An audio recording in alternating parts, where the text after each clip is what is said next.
So a bit of an explanation what's happening here. My name's James Van Osdol, and I do a podcast called Car Con Carne, which I usually do in my car, but I'm doing it on stage tonight. Car Con Carne is a Q101 podcast, and what you can expect is you eat food and drink tonight and play video games. We're going to have live interviews. We're going to have live performances on the stage. We're going to have bands. We're going to have comedy. We're going to have thought-provoking stuff as well. But before we get there, I want to thank sponsors. And I know what you're thinking. I didn't come here to see advertising, but it's a free show. It seems like a fair enough ask, a fair enough trade that I get to share some sponsor messages. First, Easy Automation. If you're looking to transform your home, office, or business into a smart, seamlessly connected space, Easy Automation's expert team designs and installs personalized systems from smart lighting and climate control to audio-video distribution and robust Wi-Fi networks, all managed through an intuitive app on your favorite device. Visit easy-automation.net or call Dan at 630-730-3728 and take control of your environment today. Lots of bands, lots of creatives in the house. Let's talk about merch. Exploding House Printing is here for all your screen printing, embroidery, and other merchandising needs. They've worked on products for Meatwave, Empty Bottle, The Music Box, Dante's Pizzeria.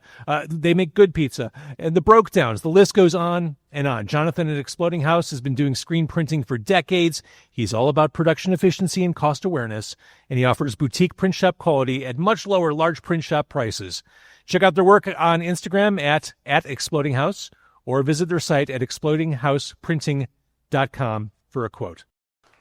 So we have a lot of music guests on stage with us tonight for this podcast recording. Our first one is the instrumental band that'll tear your face off. They're metal, they're prog, they're inventive, they're cool.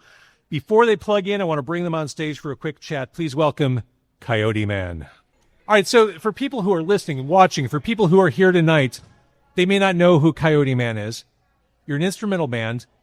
Let's start there. Where do songwriting ideas come from for Coyote Man? Augie could answer that.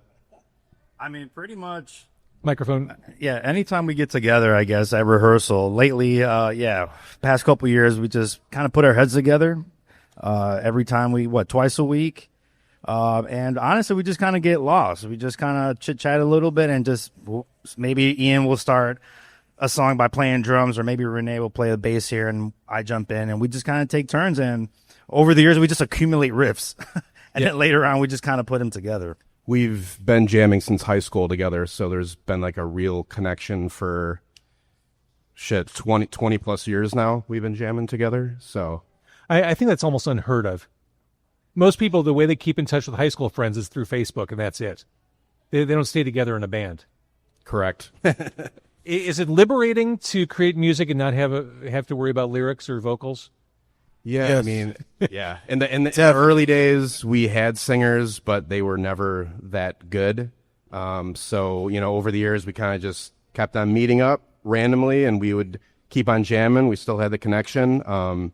We did just finish recording our next album, and we do have a feature singer vocalist on a song. Crazy.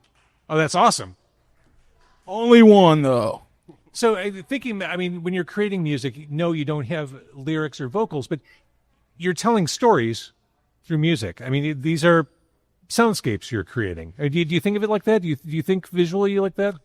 Yeah, I look at our band as kind of like a soundtrack to your favorite movie. I'm a big movie buff, as you know. As I know. So yeah, when we're creating songs, we try to make the listener not bored.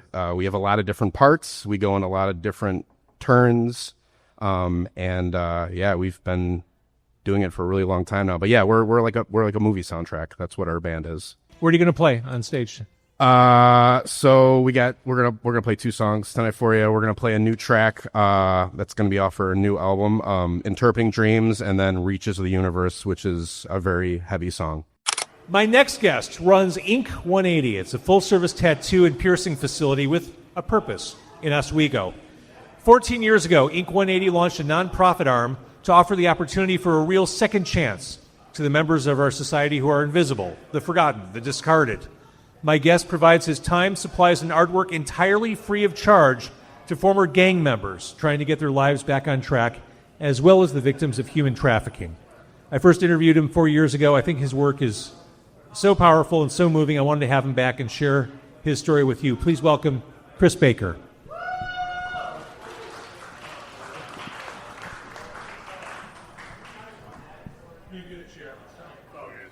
been sitting all day.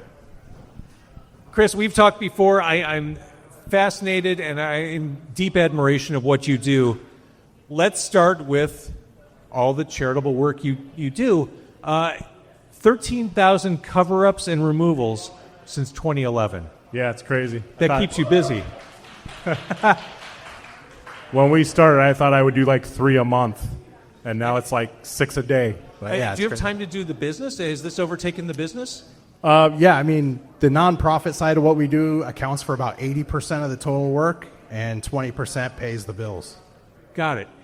Thinking about starting this and going down this track, was this something, an idea that someone had brought to you as a need that needed to be addressed, or is this something you were aware of and you decided to spearhead on your own? Yeah, I mean, it just kind of came to me. I grew up in South Central Los Angeles in the 80s, and a lot of my friends were involved in gangs. I wasn't, but I was their tattoo artist.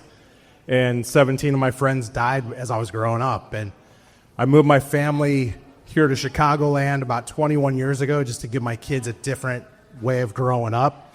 And then every night we would watch the news before bed, and kind of in between them talking about how bad the Bears were and the weather, they would briefly mention how many kids got killed in Chicago that day. So I just wanted to do something to help people that were trying to change their lives, and this is what we're doing. It's fantastic.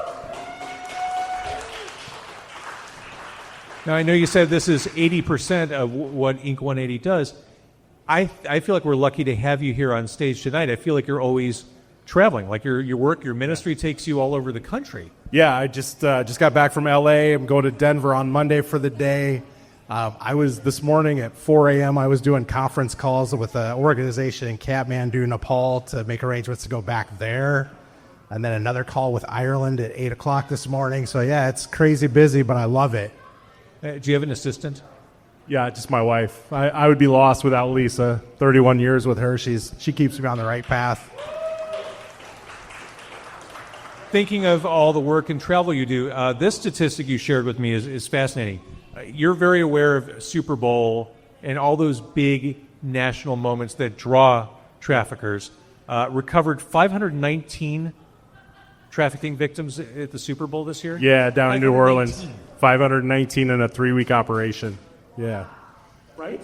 So, yeah, we work with some of the most incredible law enforcement folks in the world. We're a national partner with FBI, Homeland Security, U.S. Attorney's Office, not the ICE guys, but all the other ones. I love working with them and being the front-end support to do the research that they use to go out and make the recoveries. This is like the last time we talked. Every time you said something, I need to pause to collect myself because I am so floored by this work you do, and you do it all as a nonprofit. Can you share some recent stories without divulging specific names or identifying details? Sure. Yeah, I mean, one of the stories that I love to share is 3 years ago we were out in Phoenix doing a search at the Super Bowl there, and we helped recover a then 10-year-old girl who was actually trafficked by her own mother for drug money. Her mom overdosed on fentanyl, and Angie is the girl's name. We can say it. We've been given clearance to it. She called 911, and that's how she got out of it. So she had a tattoo on the inside of her hand, like the web of her hand. I removed a little $sign. And I immediately called my wife, and I was like, we have to adopt this girl. Lisa and I serve as temporary placement for the foster system, right? So immediately I was like, we have to adopt this kid so she doesn't go into the system. And actually, that would have been great, but an even better thing happened. Her actual caseworker and her caseworker's husband, who is also a caseworker, they adopted her. We were actually just on a phone video call with the courthouse in Phoenix as her adoption was finalized. 3 years later, she's doing fantastic. She's been in counseling.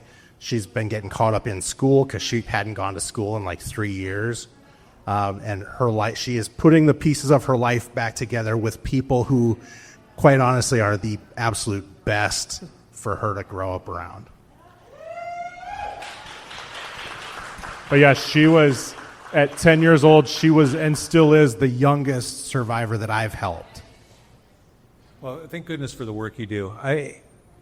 When you work with these victims, and I'm focusing on human trafficking, I'm sure they're traumatized. Like, Are you able to make any connection with them at all, or is it more like you're providing a service? No, we do connect with them a lot, and it's sad to hear the things that I hear. I don't ever ask them questions about it because I don't want to trigger that trauma, PTSD.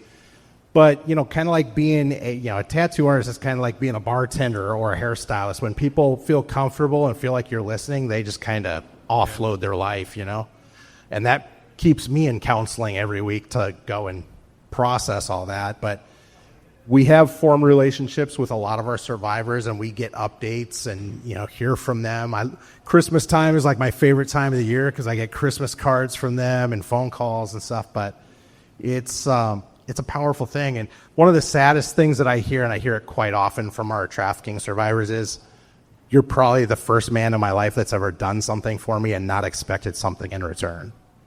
We build up a level of trust with them, and it's a relationship that lasts a long time.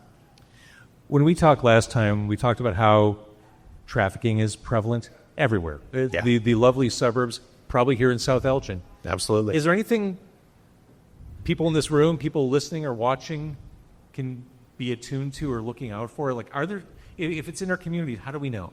Well, there's a few. I mean, it is everywhere. Inner city, city, rural, suburbs, you name it. Nowhere in the world is really immune to it, right? One of the things that we look at is these massage parlors. People are like, how do I know if a massage parlor is shady or not? I'm like, well, if you pull up to it, it's got blacked out windows and a doorbell that you have to be let in, it's probably shady. And I'll tell you, there are plenty of them around. We just got one shut down. We're in Oswego. We just got one shut down. It took like 3 years to get it shut down because, police did things their way. So, thinking of the work you do, helping people get out of the gang life, get out of human trafficking, I don't know a delicate way to ask this, but you're putting yourself at risk, aren't you? Yeah, I've had 14 certified death threats in the last almost 15 years. So I tell people all the time, do not call the shop and scream at me on my voicemail because the FBI will visit you. But, we've had that happen numerous times. We've had 4 of them in the last 12 months. And they've made arrests. And I'll tell you this, and a lot of people think that this is crazy, but I don't press charges because typically the people that make those phone calls were put up to it by a gang leader. And like the last one, it was a 12-year-old kid. I'm like, what am I going to do? Throw him away? We just like to show grace to people. I've been given numerous second chances in my life, and I like to remember how that felt when it was extended to me. So I like to extend that to them as well. Thinking about just your work as an artist, were you always that kid who doodled in school? Were you? Yeah, the funny thing is when my sister and I were kids, my parents were not even into letting us watch TV. Like they thought Three's Company was from Satan, right? So they would just buy us art supplies. They're like, here, go draw something. Well, I started drawing, and I started, painting. I was doing graffiti murals. I did my first commissioned graffiti mural on a liquor store in South Central LA when I was 13. And it's still there. So I love this. But, it backfired. Now I'm a tattoo artist. But my parents are both very supportive of the work that we do, and they love it. So what does the rest of the year look like for you? I mean, we're heading to another Super Bowl. Yeah, we got the Super Bowl coming up in San Francisco this year, so we know based off past Super Bowls in San Francisco, we will see more male trafficking survivors located there. That's something we're seeing more and more lately. I'll tell you, that's a sad thing, too, because as a Christian, I've had male sex trafficking survivors sitting in my chair, and I'm doing a cover-up or removal for them, and they start tearing up. I'm like, are you okay? Do you need a break? And they're like, no, I can't believe you're helping me. It's like, why? I'm like, well, I know you're a Christian and I'm gay and I've been turned away from other Christian organizations. I'm like, well, that's not Christian. Like, I just love people. Like, you don't have to fit into a box for me to help you out. That's bullshit faith. So, people are people. Like, why don't we just start loving people? The world will be a lot damn better than it is, right? About it. So I don't care. I tell people all the time, my sister's gay, right? So we had this agreement. I said, I'll tell you what, you don't tell me what's going on in your bedroom. I won't tell you what's going on in mine. We're good, right? Seems fair. Yep. Yeah. Seems logical, right? So But yeah, we know that's going to be a huge issue out there, so we're planning for it. I'm going Monday morning. I wake up early, fly to Denver, do 10 tattoo removals for trafficking survivors, hop back on a plane and fly back that night. So it's a long commute, but awesome commute. Then I'm going to L.A., Nashville, Tupelo, Mississippi, and then back to L.A. So, My goodness. Well, as a nonprofit, how can we help? we still do regular tattoos. So if you're looking to get a tattoo, I've got some cards. Come see us at Ink 180. Our website is ink180.com. Again, like James said, we don't charge the folks that we help a penny to do what we do. So people can donate, And the thing is, like, we've got some folks that tell me all the time, like, we've got a couple corporate folks that help us out, and they're great. KT Food Services has been great to us. I would rather have a bunch of people donate $10 than somebody write me $1 million check, because it means that they believe in the work and they believe in second chances. And so, yeah, you can learn more about us at ink180.com or on all the socials. Chris, you make me and probably everyone here want to be a better person. Keep up the fantastic work you're doing. Chris Baker, I think 180. Thanks, guys.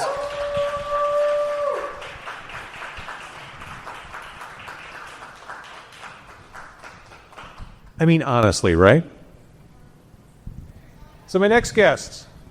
All right, too much stuff here. I first saw this band live last November. I'm thrilled I can share them with you here tonight. How do I describe them? I don't know. Shoegaze, dream pop, dream gaze, grunge, bubble grunge. Is bubble grunge a thing? Alternative rock. They're just cool. They are Flowers at Her Feet. Let's welcome them to the stage. Your first live show happened less than a year ago. Yes. You've already put out an album. It feels like things are happening super fast for you. Yes, we're old. We need to move quickly. You're focused. You're getting stuff done. Yes, absolutely. So the album came out this year, Elegy. The album cover looks like the drum. Yes. It's gorgeous. You're going to play 2 songs tonight. Are you going to play something off that? Actually, we are going to play a song off of that called Home. We're also going to play our new single that just came out today. So recording it, you just put it out today. Yeah. Real Mess. It's called The Real Mess. So we're super excited to have the world finally hear it. And it's kind of going in a different direction. As you said, shoegaze. We're kind of bubble grunge. We're kind of moving a little bit away from the shoegaze, dare I say, and kind of hitting more of the alternative 90s vibe. I mean, I feel like that's how everyone's been describing us. So was that a cool period? I was the best period. All right. Well, let's talk about those 2 songs. Home, Ivy. This is a pretty dark song. Yes. Yes, it is. It's a song that's written about I think somebody that is a secret to somebody, and they're kind of trapped in a situation that they really can't get out of, and they just keep going back to it. And then the new song, The Real Mess. Talk about this. So The Real Mess was actually a song that I presented to the band by force. It was a song that I actually threw away in the trash. I thought it was a terrible song, and it was not going to see the light of day. I was pretty embarrassed about it. But then I played it for Rob, and he's like, no, this song is our next single. This is the song. So he rescued it from the trash, and we put it through the Flowers at Our Feet machine. And it came out, and I think it's my favorite song so far. When I saw you at Bottom Lounge last year, was it Dopamine you closed with? Yeah. That it was acoustic. That was my first sense that, maybe you are moving a little away from the whole shoegaze thing. Yeah. I'm a big fan of Mazzy Star and just kind of that like dreamy, the Sunday sort of thing. So that's kind of how I write. And then Rob puts his spin on it. Yeah, and we're waiting for her to like Zach Morris us. And, when she gets invited to meetings and we don't. So we're waiting for that. Now, I don't know if I'm talking out of school here, if that's the right metaphor. Did you have your first fight? We did. Yeah. We did. So we're playing I'm steamed up about it still. So we're playing an acoustic show tomorrow, which is not tomorrow when you're seeing this. But, however, it's in a record store, and it's a very lit up record store. And normally Ivory is with me all the way as far as decor and like, being dramatic, all that stuff. So she mentioned the light, and I said, "Oh, we'll just put up some curtains." And she said, Can I swear? You can swear. She's like, "I'm not putting up any fucking curtains." I don't think I said Yes, the you F did. word, Rob. We're still fighting. And I mean, I guess we didn't look into the logistics of drilling to the drywall, stuff like that, but still, that was the first fight. I like the fact that you asked if you could swear. The most religious guy in the entire room who's just on stage with me swore. JBL, you make me nervous. All right. So the new song is out. I feel weird asking if you have more songs on the way because you just gave us an album. But are you like working toward album number 2 already? Absolutely. Yep. We're planning on like within the next couple months to start writing stuff again, and I think we're going to put out another full album. All right. So you're going to play. I'm going to get out of your way. Flowers at Her Feet. My next guest, who I'm going to bring on stage, has hosted and produced comedy shows right here at Legit Dogs and Ice, but that gravy train has been derailed for all the previously mentioned reasons. He's been featured at Zanies, Lincoln Lodge, Comedyplex, and has done comedy all over the Midwest. He also hosts a podcast, Wild Phil's Osophy. Please welcome the very funny Phil Lisiecki. Let's start by talking about Wild Dogs Comedy, Phil Lisiecki. What is Wild Dogs Comedy? So Wild Dogs Comedy, I've been in comedy for like 3 years, and my buddy here, Buey, he's about to do a set. We met up doing sketches. We were kind of doing right now the world of comedy. You got to do your own sort of Tires, The Office type stuff on YouTube, and we kind of bonded on our mild OCD of producing things. Like our mental illness brought us together. Perfect. And so. I had a friend of mine who, when I was in a punk band, Germ Ripper, he's friends with Kurt, and we kind of bonded together. And I was like, this would be a great place to do comedy, because this kind of like the Kumas of hot dogs, I mean, it's I think it's better, to be honest. I mean, so that's this is a collective, like an umbrella. Is it just the two of you guys? Do you have like a team, like your own Justice League? Yeah, so, normally comics do their own thing, and then Buey's sort of producing sketches under, it's called Chilla Park instead of Villa Park. Of course. And me and Wild Dogs is our collaboration, and I sort of like, I like taking comics out on the road. I used to be a welder, and every time I got laid off, I'm like, I'm not getting booked here. Let's feel like rock stars in bumfuck Missouri, Mm-hmm. And then I got kicked out of there. So that, but yeah, no, it's been fun, It's been going good. It's a sad day in rock, With Legit Dogs and Ice going away, with Keith Richards still being alive, but it's a good day in rock. It's been bummed. Happy Before They Make Me Run. Those are great songs. You know what's crazy? 2-3 days ago, I went. I don't know if you guys know. It's the 35th anniversary of Ninja Turtles. You guys know this? They know. This room knows. Me, my brother, and my stepkid, we were the only ones in the theater. So, and looking like a Ninja Turtle villain, I looked like I was doing fucking research. It was awful. Well, let's talk about that, because the hair is a choice. It is, yeah. It sure is. Definitely. Yeah. I don't even know how to explain. I think growing up, I got called an asshole a lot. And then when I just saw like every bad guy and I'm like, I relate to these people.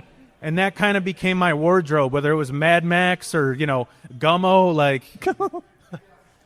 So you mentioned that you do skits. That's kind of what comics do now. You also have a podcast. Like, the rules are different now, aren't they, for comedy? I mean, I know you've only been doing this for 3 years, but there are expectations you have to meet as a stand-up comic. Yeah, I think it's a lot more personable. I like that with podcasts. You kind of get to know the people more, and all the comedians, they hang out together, and it's a lot more. People get to whether you are who you are on stage, you're also off stage, and I think people like that authenticity. Mm-hmm. Me, I grew up migrant in Chicago. I'm one of the good ones. So everybody's personal life sort of like it sculpts what their comedy is going to be about, and that's a great thing. You never know who you're going to run into, and that's, I think it's the most inclusive art because everybody's got their own path. Well, and that said, is this a supportive scene? I think it is. Yeah, I definitely think it is. A lot of people, a lot of dorky fans, especially my vulgar dorky fans, they'll be like, "Can you say whatever you want?" or getting canceled. It's like, dude, if it's funny, it's fun. I'm making fun of my fans. So yeah, like. Well, it's funny you should mention that because I've seen Wild Dogs comedy. I've seen it here at Legit Dogs and Ice. Wherever that line is, it seems very far out of reach from where you are. Yeah. It's a hard. I do real well in if there's more people in the crowd than Teeth, Rockford, I do real fucking well. Like that's the way it is. But Rockford's a lovely town. Yeah, it is. And you're on the injured list, right? I am on the. I have a broken toe right now. 6 weeks of workers' comp. That's the way to do it, man. Fuck it. Does that ever heal? Like, there's nothing you can do for that, right? They told me but you don't smoke or drink, and I told them I don't. But then they're like, because that might take longer to heal, and I want these checks to keep coming. So I started smoking and drinking recently. Like, can we get him a Malort, please? Well, yeah, Wild Dogs, so that's the thing is, it's sort of a collective of, there's this whole circle in Texas of friends who recommend each other, get each other's backs. I'm trying to do that in Illinois. I had it with an old comedian where we would take, the best of Chicago and we went to Texas, I went to North Carolina, Iowa, and I just, it's better than trying to kiss everyone's ass in Chicago. That's, to be honest. So... Well, I love curation. I think is a dying art, and it's so important in every aspect of the arts. Like personally putting your stamp on something, letting people know, yeah, this is cool. You're going to like it. Yeah. To that end, we have someone who's coming on stage who's part of Wild Dogs. Essentially, you are curating our next guest. Yeah. This is my buddy Brennan Weaver. We call him Bewee. He's been in it for almost 10 years. Honestly, I'm so good friends with him. I don't even know. That's how great friends with. But he's going to do a fucking great set. I love this guy. The first time I met this guy, he was testing mold in my house. And I almost thought I was coming out of the closet because I had a man crush on him. And I would ask him to do the same here at Legit Dogs and Ice, but it hasn't been around long enough to develop mold. Yeah, that's true. That's the damn shame that Legit Dogs hadn't gone as long as we wanted it to. We're not Giordano, so... I don't know what you mean by that. But, all right, so our next guest is the very funny Brennan Weaver. Bewee comes to the stage. Oh, hey, guys. How we doing? Good? Oh, man. First of all, thank you, James, very much for having me. As a comedian, it's always been a dream of mine to be on Jam in the Van. So this is a big deal for me. Nobody gets the reference. That's a good way to start. Awesome. Love that. Love you guys. Like they said, my name is Brennan. That's Brennan, often confused with the names Brandon, Brendan, or my personal favorite, Brianna. That's always fun. I guess I just look like a guy that has a fat, wet pussy. That's always cool. Yeah. A little bit about me. I had a real rough childhood growing up. My only father figure was the farmer in Men in Black 1. It's not funny. The government killed him. He was a good man. Bug man. More of a bug. Anyway, moving on. I don't know if you guys can tell by my adorable hat and demeanor, but I'm divorced. Divorced guy. Very cute. Thank you. My marriage didn't work out, and I figured it out. The reason why is because I married my mother. How do I know that? Both their pussies tasted the same. It's a joke. It's a joke. They tasted different. Thank you. Thank you. I've been doing that joke for 8 years now. It's been really good. It's been really good. That's what pays the bills. I got back into weed. You guys like weed? Yeah. I took a long break from weed, and I didn't realize how strong it was now. It's like all the crazy names and stuff like that, and I go out to buy weed. I'm like, how strong is it? And the young kids is like, dude, this weed, man, it's going to, like, gape your third eye, dude. I'm like, gape my third eye? What do you mean gape? I don't want a loose third eye. I want a tight little third eye that only special people get to see in my life. You know what I'm saying? Yeah. I am single. I'm a single guy. And I remember I was hanging out with this girl. We were kind of like partying at my place, and I've been seeing her for a while. And I remember as I crack open a beer, she goes, "Hey, I have something to tell you." I'm like, "What's up?" And she goes, "I might be pregnant." And I was like, "That's crazy because you just did a lot of my cocaine. This feels like a pre-cocaine conversation." I don't know. Like, some people would say, first of all, if we're going to have this child, some people would say that we as a unit need to show significant signs of improvement. All right. And I you know what? I'm at an age where I'm comfortable. You know, I'm 34. The idea of having a kid doesn't scare me. You know what I mean? Like, I'm like, you know what? Whatever we do, we may not be in love, but, you know, if you want to have it, I will be there in any way I can. And I started looking up good vacations to go on with a pregnant woman. So I go on Google. I'm like, "Hey, Google, where's the nearest museum of tall, uneven staircases?" It's like expand radius, expand radius, expand radius. Anyway, and I just start calling the amusement parks, being like, "Yeah, do you have the giant drop? And do you do maintenance on it?" Often. Okay, thank you. Just hang up. Anyway, let me see how I am on time. Cool.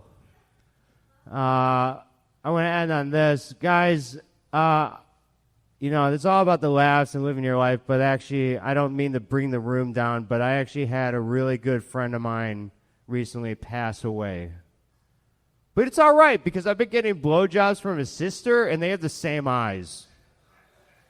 You know what I mean? So that way, it's like when she's looking up at me, it feels like he's looking down on us, you know? Anyway, that's my time. I've been Brennan Weaver. Thank you so much. Have a good night. So before our final band performance of the night, I figured we would meet the band. I love this band. They're one of my favorite local bands. This is what punk rock should be. There's a message if you pay attention to it. There's a great sense of humor, and they go balls out every time they take the stage. We're going to talk to them right now. Please welcome Lollygagger.